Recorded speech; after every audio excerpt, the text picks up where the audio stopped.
Bonjour, bienvenue pour ce deuxième partie de la journée.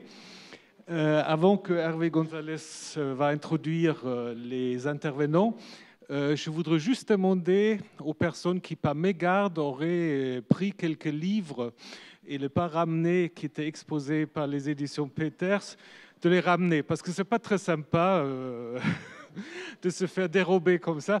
Donc voilà, essayez de les ramener ou de les payer, c'est aussi possible. Voilà, et puis je donne la parole à Hervé.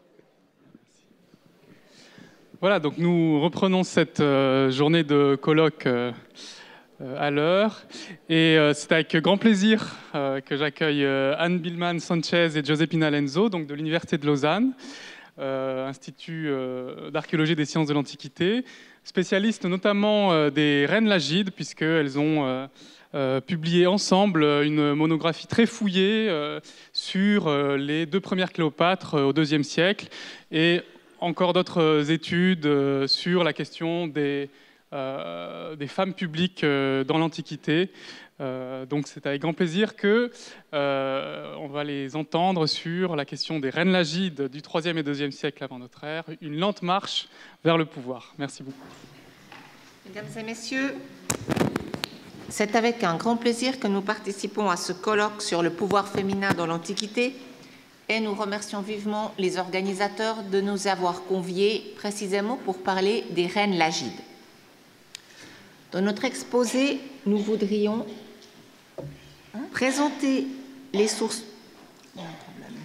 Pardon, petit problème technique. Voilà. Dans notre exposé, nous voudrions présenter les sources disponibles sur ces reines et analyser la manière ou montrer la manière dont nous allons les traiter, commenter certaines caractéristiques du royaume lagide, puis de Bérénice I à Cléopâtre II, donc de 300 à 115 avant notre ère, repérer les étapes clés pour le statut des reines, identifier les principales innovations dans ce statut des reines, règne par règne, et enfin analyser les éléments qui, selon nous, ont favorisé le pouvoir des reines. Quelques rappels d'abord du cadre chronologique et géographique. En 331-330 avant notre ère, Alexandre reprend l'Égypte aux Perses. Ptolémée, l'un des officiers compagnons d'Alexandre, participe à la campagne. En 323, mort d'Alexandre le Grand, Ptolémée s'attribue alors immédiatement, se réserve en quelque sorte l'Égypte. En 304, Ptolémée prend le titre royal et il fonde ainsi la dynastie ptolémaïque ou lagide, le père de Ptolémée s'appelant Lagos.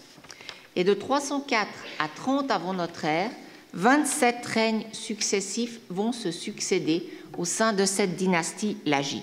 Sur la carte, la zone en orange montre l'extension maximale du royaume lagide, à savoir l'Égypte à proprement parler, la Cyrénaïque, donc la Libye, Chypre, le sud du Proche-Orient et quelques zones en Asie mineure. Et sur cet arbre généalogique des lagides, le carré jaune délimite les reines dont nous traiterons aujourd'hui, de Bérénice I à Cléopâtre II. Alors, afin d'avoir un cadre le plus complet possible sur ces reines lagides, il est nécessaire d'aborder toutes les catégories de sources dont nous disposons sur cette thématique. C'est ce que vous avez sur cette diapositive, un échantillon des différents types de sources, et vous voyez d'emblée qu'elles sont assez différentes. Nous avons d'abord des papyrus tout en haut, que ce soit en égyptien, en démotique pour les papyrus, ou en grec, à droite. On a aussi des monnaies, des inscriptions grecques au milieu, ou des inscriptions sur les parois de temples égyptiens avec des scènes, ou encore des décrets qui, eux, peuvent être bilingues avec trois écritures, le grec, l'égyptien avec les hiéroglyphes et le démotique, et enfin les sources classiques, par exemple ici on a mis Justin, mais on a d'autres auteurs grecs et latins qui nous parlent de cette période. Donc ça fait passablement de documents différents, de sources différentes et dans des langues différentes. C'est pourquoi nous travaillons en équipe, en l'occurrence à deux, Anne Billman traitant les sources en grec et en latin, et moi-même je m'occupe des sources en langue égyptienne. Nous travaillons ensemble, chacune analyse ses sources dans la propre langue de spécialisation, puis nous mettons en commun et nous écrivons et préparons nos conférences et nos articles à deux, donc à quatre mains. Il nous reste enfin à préciser que le nombre de sources est considérable. Rien que pour Cléopâtre II, on a environ 1000 références. Alors évidemment, plus ou moins longues, certaines fois il y a des répétitions, mais 1000 occurrences, évidemment, c'est énorme et nous avons évidemment fait un choix pour la présentation d'aujourd'hui avec les sources qui nous semblaient les plus pertinentes pour notre propos. Alors, avant d'aborder la thématique même, j'aimerais vous présenter tout d'abord comment fonctionne un papyrus. Disons, c'est une de nos sources principales. Là, vous avez un exemple de papyrus de Ptolémée VI Philométor en démotique. Le début du papyrus, que ce soit en grec ou en démotique, c'est exactement la même structure, commence par ce que vous avez dans le petit carré blanc, par ce qu'on appelle le protocole. D'abord, vous avez la date. Ici, en l'occurrence, c'est le 8 avril 176. Le nom du pharaon avec la filiation, donc Ptolémée, fils de Ptolémée, et le nom de la reine, donc ici Cléopâtre. Et puis, on a également le nom du prêtre qui était nommé chaque année à Alexandrie pour assurer le culte d'Alexandre, mais aussi des souverains divinisés. Dans ce contexte, la reine est systématiquement associée au roi et elle partage avec lui la même épithète divine. Par ailleurs, certaines reines bénéficient également d'une prêtresse éponyme qui est consacrée uniquement à leur culte, donc pour Alexandrie. Sous le règne de Ptolémée IV Philopator, donc vers 215-214, un prêtre éponyme est également nommé dans une autre ville grecque, Ptolémaïs, cette fois dans le sud du pays. Certaines reines, là aussi, bénéficient également d'un culte effectué par une prêtresse à Ptolémaïs. Donc ces prêtrises, surtout celles en Thébaïde, malheureusement ne sont pas toujours écrites de manière détaillée, mais lorsqu'elles le sont, elles nous fournissent des éléments intéressants sur le statut et le rôle que pouvaient revêtir les reines, notamment si elles sont indiquées tout au début du protocole, comme on va le voir tout à l'heure. Alors je vous donne un exemple, c'est l'exemple que vous avez sur l'exemplier. Donc il y avait un exemplier à l'entrée avec un certain nombre de sources, c'est la source numéro 1. Vous avez donc le texte en grec, cette fois-ci c'est un exemple en grec, avec la traduction et au-dessous vous avez un tableau avec l'identification des rois pour que vous puissiez comprendre de quel roi il s'agit. Mais le texte est également ici à l'écran. Alors, dans un premier temps, en jaune, vous avez donc le nom du roi et de la reine sur le trône avec le nom des parents. Donc ici, sous le règne conjoint de Ptolémée, en l'occurrence 6, et de Cléopâtre 2, les enfants de Ptolémée 5 et de Cléopâtre, Dieu Épiphane, en 29. La présence de Cléopâtre n'est pas anodine ici. Le fait qu'elle soit présente ici, si on compare avec d'autres sources, tout seul, ça nous dirait, on pourrait encore hésiter, mais lorsqu'on regarde d'autres documents, comme vous le montrera tout à l'heure, nous indique qu'elle a effectivement exercé un rôle politique réel, comme on le verra tout à l'heure. Vous avez aussi le nom de l'épithète Épiphane pour les parents, Ptolémée V et Cléopâtre I. Quelquefois, vous avez aussi l'épithète pour les dieux en activité, comme on le verra tout à l'heure. En rouge, cette fois, c'est le prêtre à Alexandrie, c'est le prêtre d'Alexandre et des Lagides divinisés. Donc ici, le prêtre d'Alexandre, des dieux Sotère, des dieux Adelphes, des dieux Évergète, des dieux Philopator, des dieux Épiphanes et des dieux Philométor. Donc après Alexandre le Grand, chaque couple royal est indiqué par son épithète divine jusqu'au roi et la reine en activité, donc ici Ptolémée VI et Cléopâtre II, les dieux Philométor. Donc le culte est organisé autour du couple royal et non de manière indépendante, uniquement par exemple pour le roi. Ce n'est pas le cas. Enfin, en bleu, vous avez l'indication des prêtresses à Alexandrie. Donc ici, vous avez l'Atlophore de Bérénice II Évergète, la Canéphore d'Arsinoé II Philadelphe et la prêtresse d'Arsinoé III Philopator. Comme je l'ai dit tout à l'heure, dans certains cas, vous avez aussi les prêtres et prêtresses de Ptolémaïs qui sont indiqués. Je ne les ai pas mis ici parce que ça aurait fait encore plus long. C'était juste pour vous donner un exemple, pour voir comment fonctionnent ces documents qui demeurent quand même la principale source sur laquelle nous sommes basés. Alors, je vous propose de passer maintenant à l'analyse des reines, règne par règne, comme nous l'avons proposé.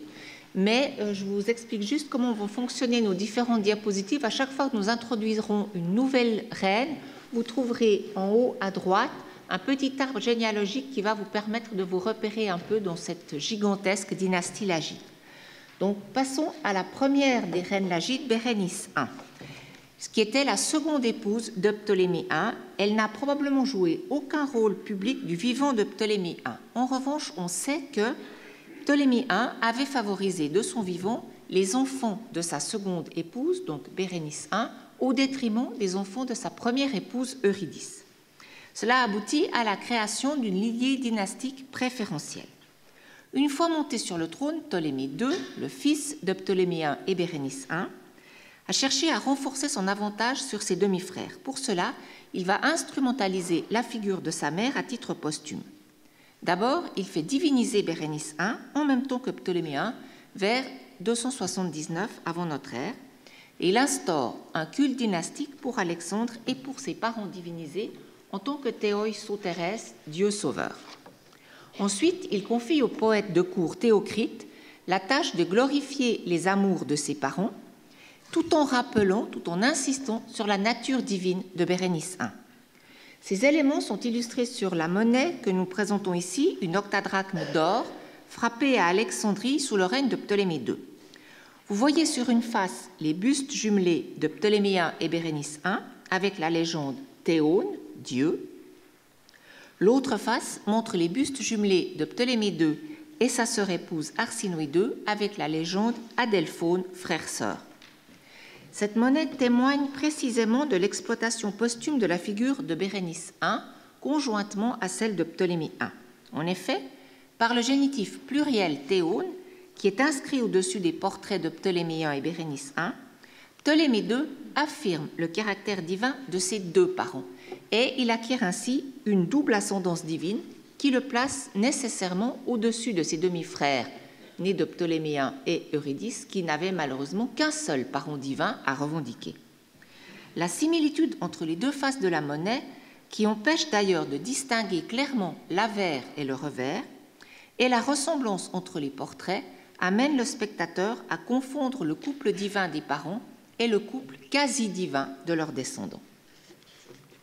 Passons maintenant à Arsinoé II. C'est probablement la reine la plus connue de cette période, si on exclut la célèbre Cléopâtre VII.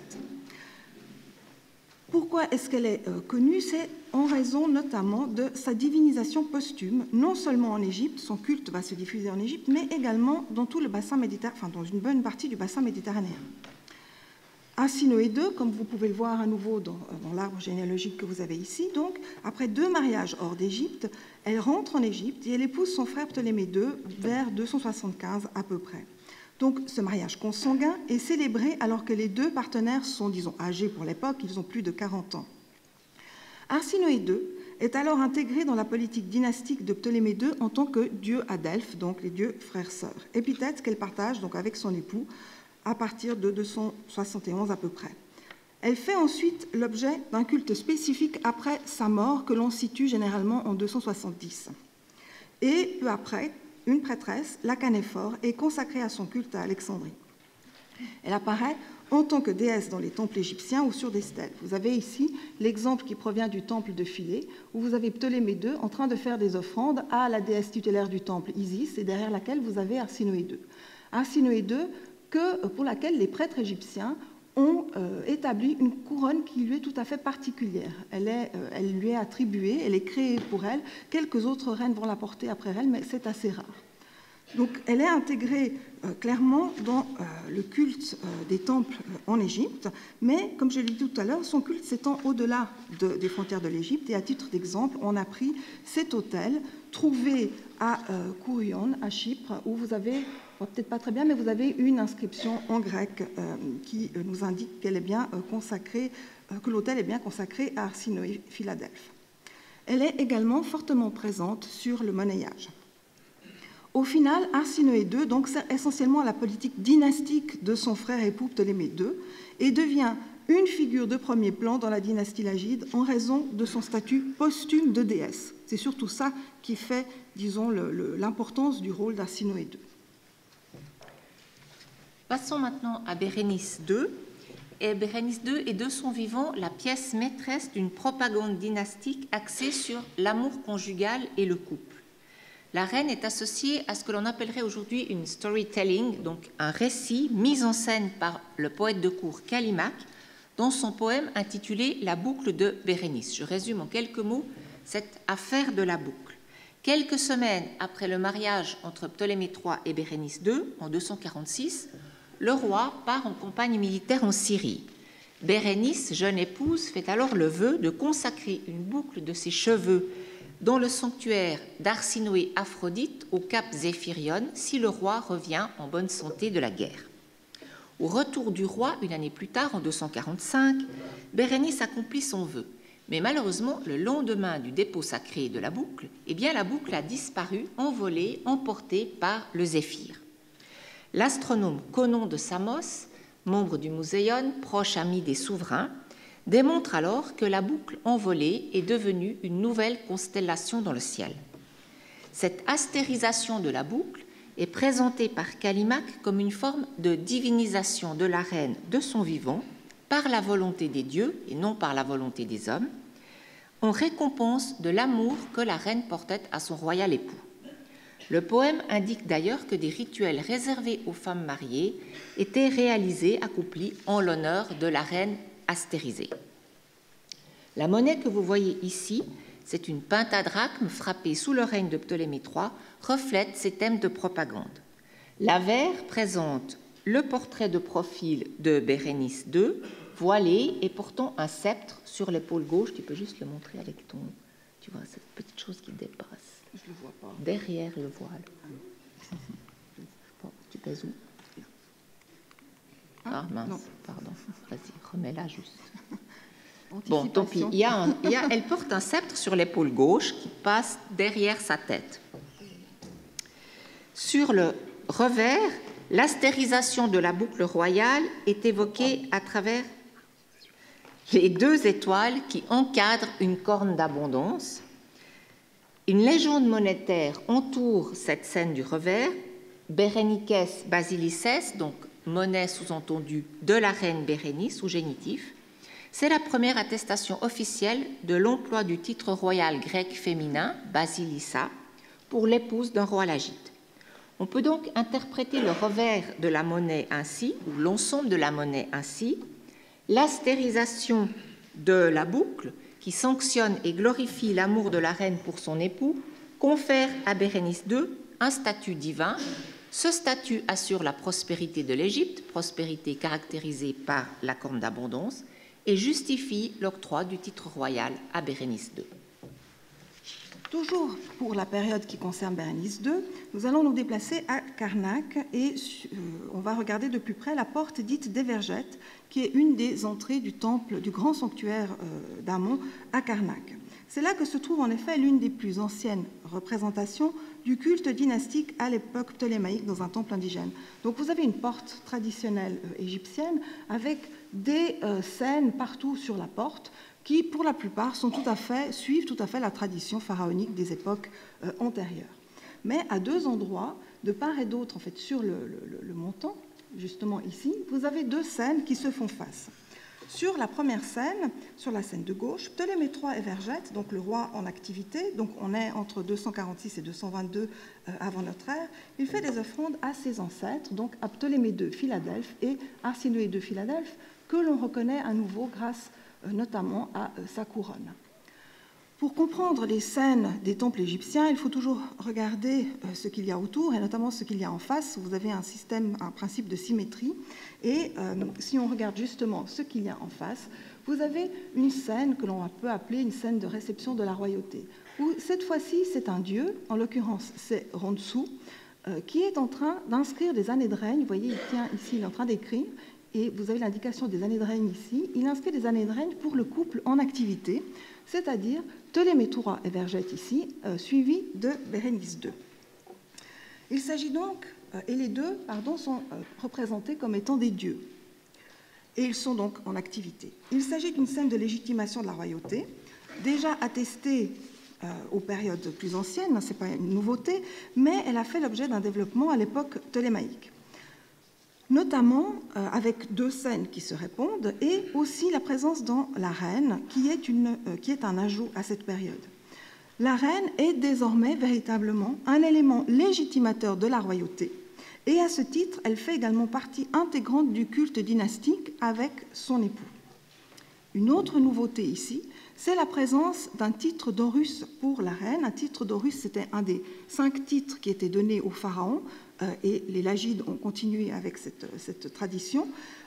C'est un titre d'Horus qui est féminisé, donc il est au féminin. C'est ce que vous avez dans le carré en bas à droite. Ce titre, en principe, était réservé donc aux pharaons en activité, et seules quelques reines, comme Néfru-Sobek, Hatshepsut ou Taouzeret, l'ont porté durant les périodes les plus anciennes. Il s'agissait de reines qui avaient effectivement régné et porté une titulature complète de pharaon. Je redirai un petit mot sur ces reines à la fin de cette présentation. Ce titre d'Horus féminin est donc attesté sur cette porte des Vergettes, mais également dans le décret de Canope, en grec, démotique et hiéroglyphe, et qui date du 7 mars 238.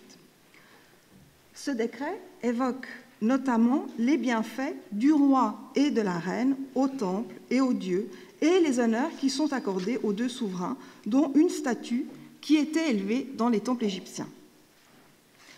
En outre, tout comme Arsinoé II avant elle, Bérénice II est intégrée dans le culte dynastique avec Ptolémée III. Ils reçoivent tous les deux l'épithète des dieux Évergètes dès 243. Donc cela fait écho à la double scène du culte dynastique et de la réception de la royauté que je vous ai montré à Karnak juste avant. Par ailleurs, comme l'a relevé Virginie Joliton dans plusieurs études, Bérénice II porte également le titre de pharaon au féminin. Donc c'est le mot égyptien pour dire pharaon auquel on a ajouté la désinence du féminin. Ceci dans 9 papyrus démotiques, donc aucun en grec, entre 245 et 223. Vous avez ici un exemple qui provient d'Éléphantine et c'est votre source 2 de l'exemplier. Je lis juste en 3 premiers mois de la saison arrête du pharaon Ptolémée, fils, donc Ptolémée III, fils de Ptolémée, fils de Ptolémée, et de la pharaon, donc au féminin, Bérénice. La présence de la reine ici n'est pas évidente à expliquer. Il s'agit uniquement de quelques cas isolés et uniquement en démotique. Cela reflète peut-être la stratégie de mise en avant de la reine dans le couple royal ou son rôle politique pendant l'absence du roi pendant la Troisième guerre de Syrie. Enfin, Bérénice II bénéficie d'un culte individuel avec la mise en place d'une prêtresse qui lui est consacrée, l'Atlophore, mais ce culte est établi à titre posthume par son fils Ptolémée IV. Au final, Bérénice II est donc un élément central de la royauté, et cela dès son vivant. Passons à Arsinoé III, avec cette reine qui épouse son frère Ptolémée IV vers 221, nous assistons à la mise en place d'une nouvelle stratégie, la présentation du couple royal en tant que partenaire politique. Cette action commune se manifeste en politique extérieure. Le roi et la reine font des dons d'argent pour renforcer des liens d'alliance entre les Lagides et des cités de Grèce centrale ou des îles de l'Égée. L'objectif était de faire barrage à la montée en puissance des rois de Macédoine, alliance avec des cités de Grèce centrale, et contre les rois séleucides, alliance avec des cités de l'Égée. En échange de leurs dons, les souverains ptolémaïques sont honorés par des statues, notamment à Delphes, et certaines cités de Béotie semblent avoir également frappé des monnaies en l'honneur ou à l'effigie de la reine Arsinoé III. De son côté, l'auteur latin Tite-Live signale qu'une ambassade du Sénat de Rome, envoyée à Alexandrie en 210 avant notre ère, a apporté des cadeaux au roi et à la reine, celle-ci recevant notamment un manteau de pourpre, donc un insigne caractéristique du pouvoir.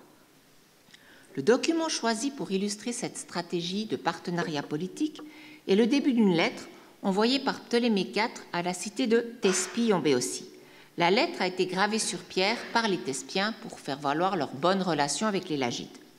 On peut y lire, et c'est votre exemplier document numéro 3, « Le roi Ptolémée à la cité de Thespie salue ce qui a été écrit par ma sœur, etc. » La suite est malheureusement perdue. Ptolémée IV fait donc référence ici à une lettre écrite par sa sœur Arsinoé III. Cette lettre a aussi été gravée par les Thespiens et elle est très partiellement conservée sur le même bloc de pierre. On y apprend que la reine avait de sa propre initiative fait un don en faveur du festival des Mouséias de Thespie. Ainsi, la reine pouvait agir en son nom propre, mais sa démarche était clairement, officiellement soutenue par son frère époux, et les deux souverains se présentent donc bien ici en tant que partenaires politiques. En 219-217, la quatrième guerre de Syrie voit s'opposer Ptolémée IV au roi séleucide Antiochos III. La bataille de Raphia, qui a eu lieu le 22 juin 217, met un terme à la guerre avec la victoire de Ptolémée IV. La présence d'Arsinoé III à Raphia est confirmée par plusieurs sources. Alors, d'abord, le décret de Raphia, dont vous avez une des versions sur cette diapositive, montre Arsinoé III sur le cintre, derrière Ptolémée IV, donc dans le carré blanc. Si la présence de la reine derrière le roi en soi n'a rien d'exceptionnel, surtout dans les scènes d'offrande, ce qui est particulier ici, c'est qu'elle est derrière le roi dans une scène dite de massacre de l'ennemi. Un type de scène qui est bien attesté tout au long de l'histoire de l'Égypte pharaonique. Mais ici, il y a quelques éléments nouveaux. D'une part, la présence de la reine justement dans ce type de scène, le fait que le roi est à cheval, les pharaons, enfin les rois égyptiens des époques précédentes ne montaient pas à cheval, ce qui est le cas ici du roi macédonien en Égypte, et Antiochos III est le seul ennemi, on a une restitution, on a d'autres versions de ce décret, Antiochos III est agenouillé et la reine accompagne donc le roi dans ce rituel comme je l'ai dit. Alors, en soi, tout seul, ce n'est pas une indication suffisante pour parler d'une importance de la reine à Raphia. Mais nous avons d'autres sources. En effet, deux sources plus tardives, des sources littéraires, viennent compléter les éléments fournis par le décret de Raphia. Tout d'abord Polybe, IIe siècle avant notre ère, qui atteste de la présence d'Arsinoé III à Raphia. C'est le numéro 4 de votre exemplier, que vous avez aussi ici. Je le lis rapidement. Ayant rangé leurs troupes, les deux rois avancèrent chacun le long du front, accompagnés de leurs hommes. Comme ils avaient mis leur principal espoir dans leurs phalangites, ce fut à eux qu'ils adressèrent les appels les plus pressants. Aux exhortations de Ptolémée s'ajoutèrent les encouragements d'Andromachos, de Sosibios et d'Arsinoé, sœur du roi. La reine encourage donc les troupes lagides, ce qui atteste bien de sa présence sur le lieu de la bataille. Un passage du livre 3 des Maccabées nous donne d'autres précisions. C'est le numéro 5 de l'exemplier. Après cela, un violent combat s'engagea et comme la situation tournait en faveur d'Antiochos, Arsinoé réagit de manière adéquate. Elle se mit à marcher entre les rangs des soldats et, la chevelure dénouée, elle les exhorta en suppliant et en pleurant de porter secours à eux-mêmes, à leurs enfants et à leurs femmes. Et elle promit de donner à chaque homme 2 mines d'or en cas de victoire. Donc, selon le livre des Maccabées, Arsinoé III intervient de manière encore plus décisive que ce qui est montré par Polybe, en exhortant les soldats et en marchant dans les rangs. Le fait que la reine se soit adressée aux troupes est absolument exceptionnel. Nous n'avons pas d'autres exemples de reines d'époque hellénistique qui se seraient adressées directement aux troupes. C'était en effet une prérogative du roi, éventuellement du général qui remplaçait le roi. Donc la combinaison de ces différents éléments, présence de la reine sur le cintre du décret de Raphia, présence de la reine attestée par Polybe et par le livre des Maccabées sur le champ de bataille et encouragement de la reine qui s'adresse aux troupes, semble effectivement montrer qu'elle a joué un rôle essentiel aux côtés de Ptolémée IV en tant que partenaire politique. À partir de là, on pourrait se dire qu'elle a dû bénéficier de titres particuliers. Eh bien, pas du tout. Donc, elle n'a pas de titre spécifique, elle n'a pas de titre d'Horus comme c'était le cas pour Bérénice II. Elle n'est pas citée dans les papyrus après le roi. Elle est présente dans le culte dynastique, mais comme les autres reines avant elle, en tant que dieu Philopator, donc qui aime leur père, dès 216. Il y a également une prêtresse d'Arsinoé III à Alexandrie, mais comme pour les autres reines avant elle, cette prêtrise est instaurée après sa mort, en l'occurrence en 199-198. Par contre, le seul élément qui peut ressortir de différent dans cette documentation, en tout cas dans ici la documentation plus précisément égyptienne, c'est sa forte présence dans les temples égyptiens.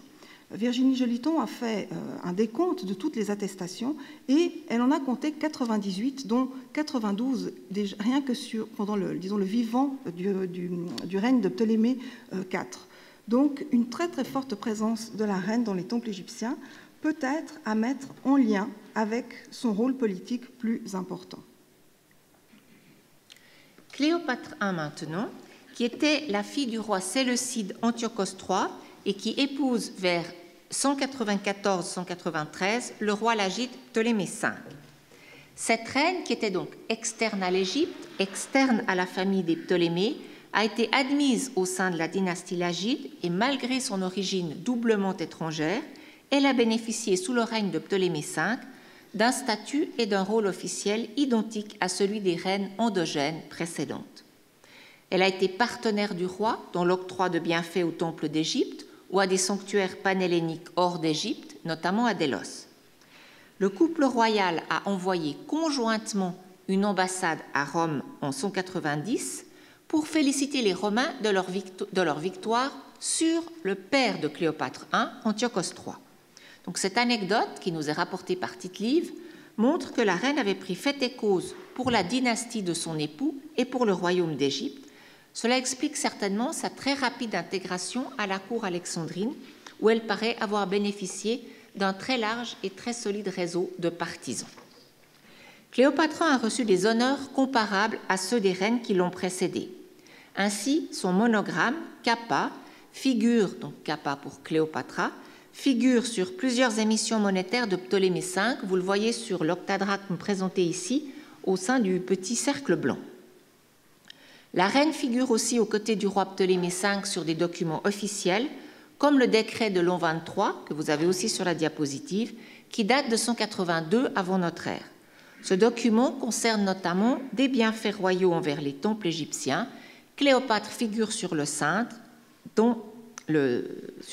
du décret dans le carré blanc, derrière Ptolémée V massacrant un ennemi. Donc on a une reprise de ce schéma iconographique que nous venons de voir avec Arsinoé III après la bataille de Raphia. Cléopâtre I bénéficie d'honneurs aux côtés du roi, tels l'élévation de statues dans tous les temples d'Égypte, à l'instar des reines précédentes. Un changement notable intervient à la mort de Ptolémée V. En effet, il meurt en 180, laissant une épouse et 3 enfants en bas âge. L'aîné des 3 enfants, Ptolémée VI, est âgé uniquement de 6 ans. En examinant les protocoles des papyrus du début du règne de Ptolémée VI, on se rend compte qu'un changement important intervient à la tête du pays. Le premier papyrus que vous avez ici, le numéro 6 de votre exemplaire, livre en effet le texte suivant. Sous le règne conjoint de la reine Cléopâtre I et du roi Ptolémée VI, son fils, Dieu Épiphane, en un. Le protocole donc commence avec le participe du verbe régner, basiléo, au pluriel, que nous avons choisi de traduire par « sous le règne conjoint » afin de rendre la notion d'un règne avec plusieurs souverains. Vous voyez bien ici qu'il y a 2 rois qui sont nommés dans l'ordre, la reine Cléopâtre, Basilissa, et le roi Basileus, Ptolémée, son fils. En démotique, la variante utilisée fait écho à la variante grecque. Nous avons dans ce cas, en 3, premier mois de la saison arrête, jour 22, des pharaons Cléopâtre, la mère, la déesse qui apparaît, c'est la traduction en égyptien d'Épiphane, avec Ptolémée VI, fils de Ptolémée, le dieu qui apparaît, donc Épiphane. En démotique, le choix des Égyptiens s'est porté sur Père Ahaou, c'est-à-dire pharaon au pluriel, pour rendre le fait que plusieurs pharaons, justement, règnent ensemble. On peut donc affirmer que 2 pharaons sont à la tête de l'Égypte et que Cléopâtre, la reine, la mère, est mentionnée avant son fils, ce qui montre qu'elle avait une position dominante vis-à-vis de lui dans ce règne conjoint. Avant elle, seul Bérénice II, dans quelques rares papyrus démotiques, avait été mentionné dans les protocoles après le nom de son époux. La situation ici est clairement différente. Cléopâtre I est systématiquement placée avant son fils pendant toute la durée de leur règne. Même s'il est court, il va de 180 à 177, date probable de la mort de la reine. Si on examine maintenant les prêtrises qui sont accordées à Cléopâtre I, à Alexandrie, elle est intégrée dans le culte dynastique au même titre que les reines avant elle, dans les dieux épiphanes avec Ptolémée V. Elle n'a pas de prêtrise spécifique à Alexandrie, contrairement aux autres reines, pour une raison qui nous échappe. Par contre, c'est en Thébaïde, à Ptolémaïs, qu'apparaît une prêtrise qui lui est consacrée. On a en effet, à la mort de la reine en 177, un prêtre du pharaon Ptolémée VI et de Cléopâtre sa mère. Donc les 2 sont associés ici, comme si c'était une sorte de continuation du règne à 2 qui vient de se terminer, et cela jusqu'en 164. Je vous passe les détails. En 164, il y a différents événements politiques, historiques qui interviennent, qui font qu'il y a des changements au niveau des prêtrises, et notamment apparaît à ce moment-là une prêtresse de Cléopâtre I, la mère, mais Épiphane Eucharistos, qui est attestée pour elle, donc avec une prêtrise posthume pour Cléopâtre I. Cléopâtre II qui est la fille de Cléopâtre I et Ptolémée V, incarne mieux que n'importe quelle autre reine lagide le système du règne conjoint qui venait d'être inauguré, inventé, pourrait-on dire, par sa mère. En effet, après la mort de Cléopâtre I en 177, Cléopâtre II épouse d'abord son frère aîné, Ptolémée VI, alors qu'ils sont encore tous les deux des enfants, puis, à la mort de celui-ci en 145, elle épouse son frère cadet, Ptolémée VIII. En tant que sœur épouse d'un roi, Cléopâtre II demeure sur le trône de 175 à 115.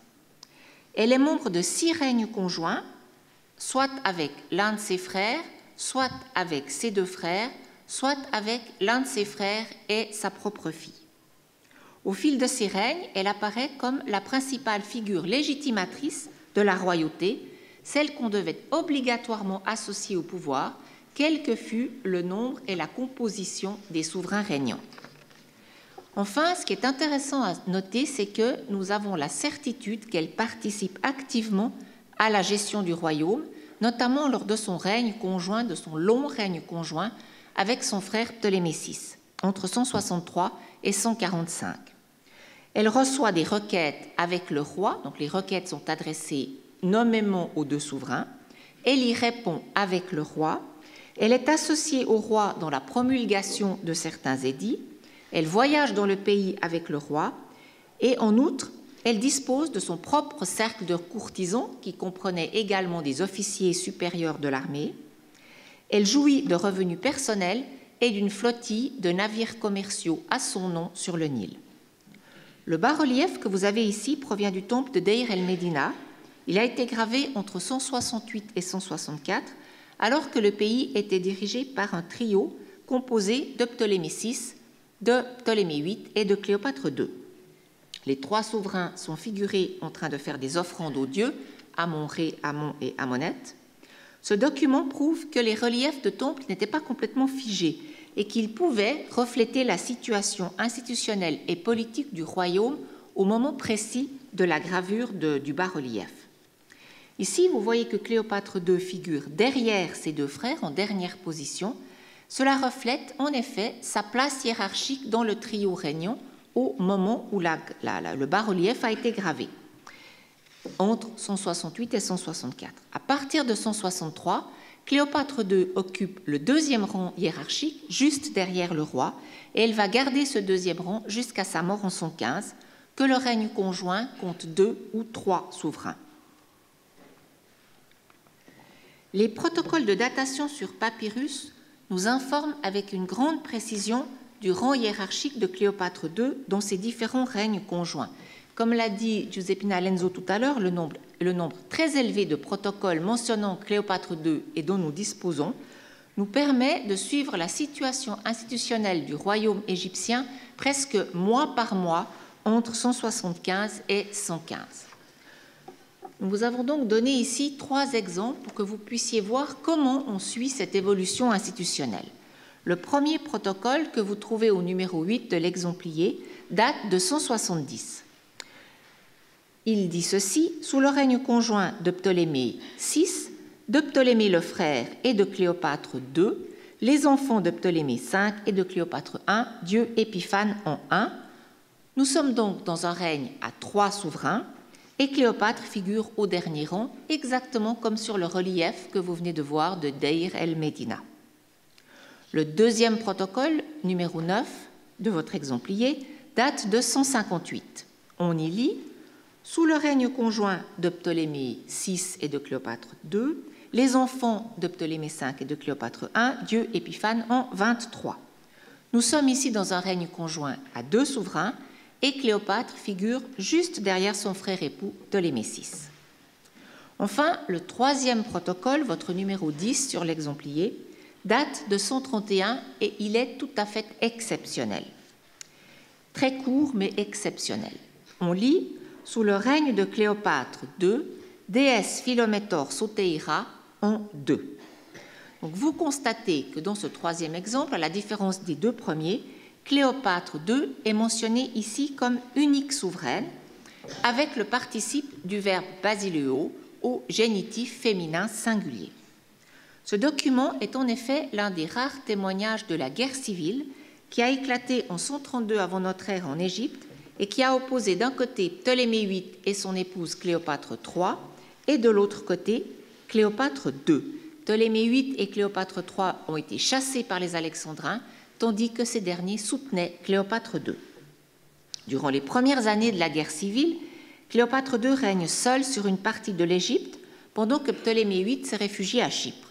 Mais en 127, Ptolémée VIII reconquiert le pays et contraint sa sœur à chercher refuge en Syrie.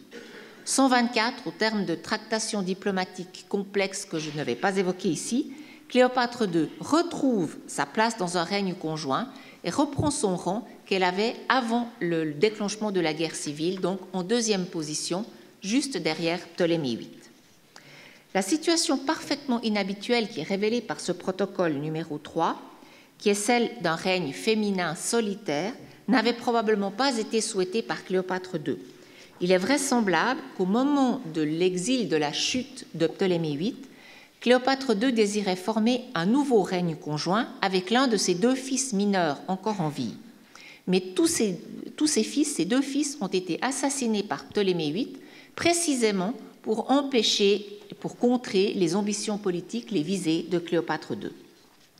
En tant qu'unique souveraine d'Égypte entre 132 et 127, Cléopâtre II a contrôlé Alexandrie et quelques villes au sud du pays. Elle a également nommé les prêtres du culte dynastique à Alexandrie. Pendant quelques années, elle s'est donc comportée autant que possible comme l'aurait fait un souverain masculin. Elle manquait toutefois de soutien militaire et elle manquait aussi, peut-être encore plus cruellement, du soutien de la population locale, notamment des prêtres indigènes qui se sont rangés du côté de Ptolémée VIII. Et cela peut expliquer, ces deux facteurs peuvent expliquer son échec face à la reconquête du pays par Ptolémée VIII. Pour Cléopâtre II, il nous reste à examiner encore ses prêtrises. Comme vous l'avez vu, ces prêtrises sont assez révélatrices du statut de la reine. Alors, à Alexandrie, elle partage l'épithète divine des dieux Philométor avec Ptolémée VI et celle des dieux Évergète avec Ptolémée VIII et à un certain moment avec Cléopâtre III également. Et il y a deux éléments remarquables pour Cléopâtre II. Tout d'abord, celle que nous venons de mentionner, elle est déesse Philométor Soitera avec les autres Lagides divinisés pendant la guerre civile. Donc c'est là un cas exceptionnel d'avoir une reine seule qui fait partie de cette liste des rois en tant que reine seule et sans roi.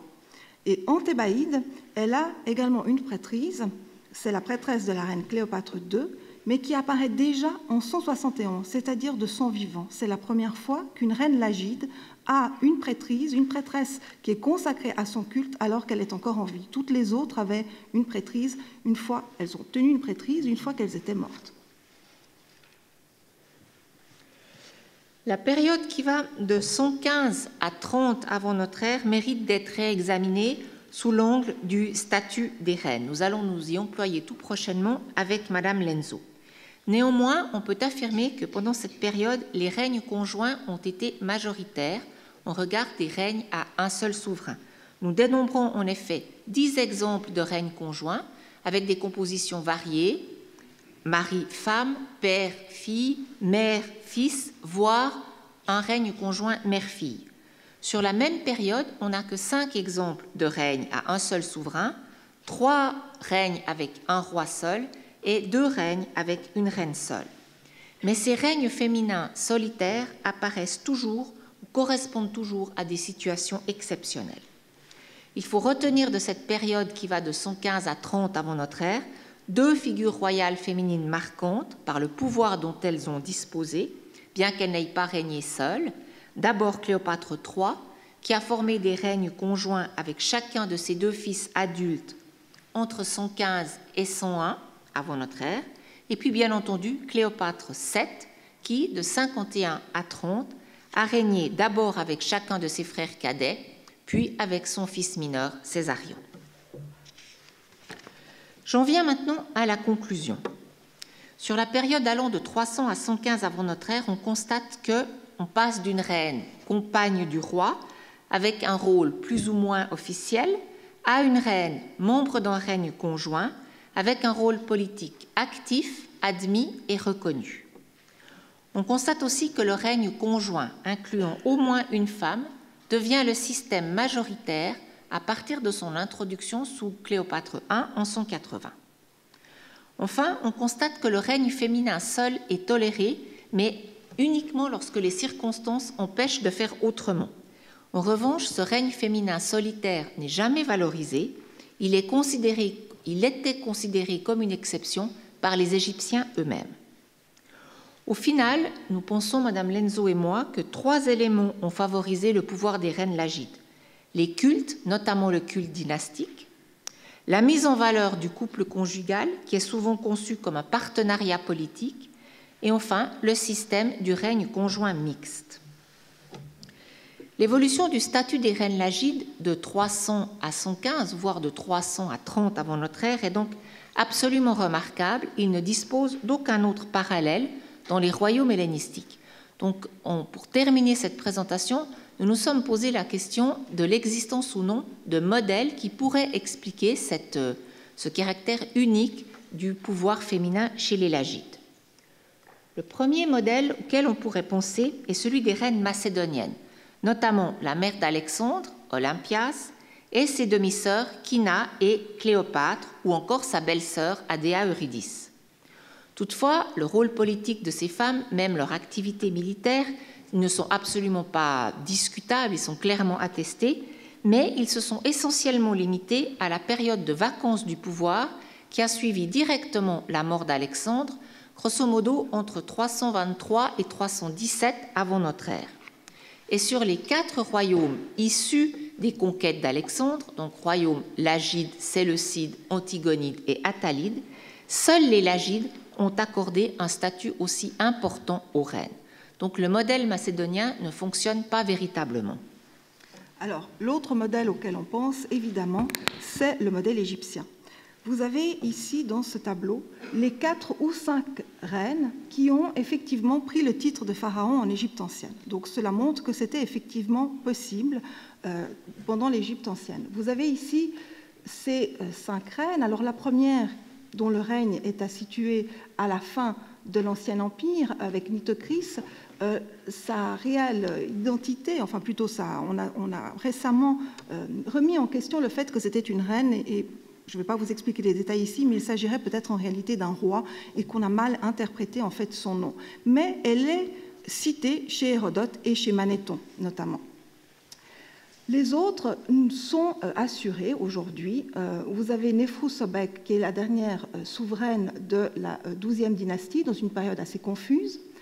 Vous avez la fameuse Hatshepsut, Méritaton, Néfernéferuaton à la fin d'une dynastie durant la période dite amarnienne, entre Akhenaton et Toutankhamon. Taouzeret, dernière aussi pharaon d'une dynastie, après une période de régence, durant une période confuse également. Donc vous voyez que sur tous ces exemples, chacune de ces reines a pris le titre de pharaon dans des circonstances tout à fait particulières et à des moments où, en fait, il n'y avait probablement pas d'héritier mâle qui pouvait prendre le trône, ou en tout cas des circonstances compliquées au sein du royaume d'Égypte. Le seul cas à part, c'est celui d'Hatshepsut, qui, elle, prend le titre de pharaon au milieu d'une dynastie, dans une période où il n'y avait pas de problème particulier, alors que le pharaon était en bas âge, Toutmoses III, mais il y a un pharaon qui est censé régner, qui est donc Toutmoses III. Alors on a souvent dit que ces reines n'auraient pas, qu'elles ne pouvaient pas régner. Alors le fait qu'il y en ait 4 ou 5 est à la fois, comme on le disait ce matin, c'est à la fois, ça montre que c'était possible, mais en même temps le fait qu'il y en ait 4 ou 5 sur une période de 2700 ans montre aussi que c'était des cas exceptionnels. Le fait qu'on dit souvent, on l'a dit également ce matin, que ces reines sont souvent en des traits masculins, en réalité, si je vous montre quelques exemples ici, justement avec Sobek-Néfrou pour le Moyen Empire et Hatshepsut sous sa forme féminine, vous voyez qu'elles ne cachent pas leur attribut féminin. On voit notamment la poitrine et on voit très bien qu'il s'agit d'une femme. Mais c'est vrai qu'à un certain moment, Tout le monde n'est pas d'accord avec cette hypothèse, mais il semblerait qu'à un certain moment, Hatshepsut revêt des traits masculins. Mais on peut se demander si c'est parce que c'était une femme qu'elle revêt des traits masculins ou si son pouvoir était contesté simplement parce qu'il y avait déjà un pharaon. C'est-à-dire qu'il y avait déjà Thoutmose III qui était en place et que donc, dans les faits, elle n'aurait pas dû simplement prendre le pouvoir parce que le roi était bien et bien en vie à ce moment-là. Donc, comme je l'ai dit, l'Égypte admettait la présence d'une femme sur le trône, mais il faut aussi relativiser. Donc, on ne peut pas non plus reprendre tel quel le modèle, on ne peut pas reprendre le modèle macédonien et pas non plus le modèle égyptien pour expliquer le pouvoir des reines lagides. On remarque quand même, toutefois, que la culture pharaonique était un terreau favorable sur lequel on puisse développer des innovations lagides propices aux reines, notamment la mise en valeur du couple et du culte dynastique. En outre, des circonstances particulières à certains règnes, on songe notamment à la mort inattendue de Ptolémée V, qui a conduit au premier règne conjoint lagide entre Cléopâtre I et son fils mineur, ont permis l'instauration de nouvelles structures institutionnelles. Une des caractéristiques lagides par rapport aux autres royaumes hellénistiques, c'est que chaque nouveau roi a repris et développé les innovations de son prédécesseur jusqu'à la célèbre Cléopâtre VII. Et pour terminer, voici donc une représentation d'Hatshepsut et Thoutmose III, ce que je vous disais tout à l'heure, les deux règnent en même temps. Et ici, vous avez une version d'Hatshepsut en homme, donc c'est la première, hein, elle est devant Thoutmose III. Et puis l'exemple, célèbre exemple de la Cléopâtre VII, qui est sur cette représentation derrière son fils Césarion. Nous vous remercions de votre attention.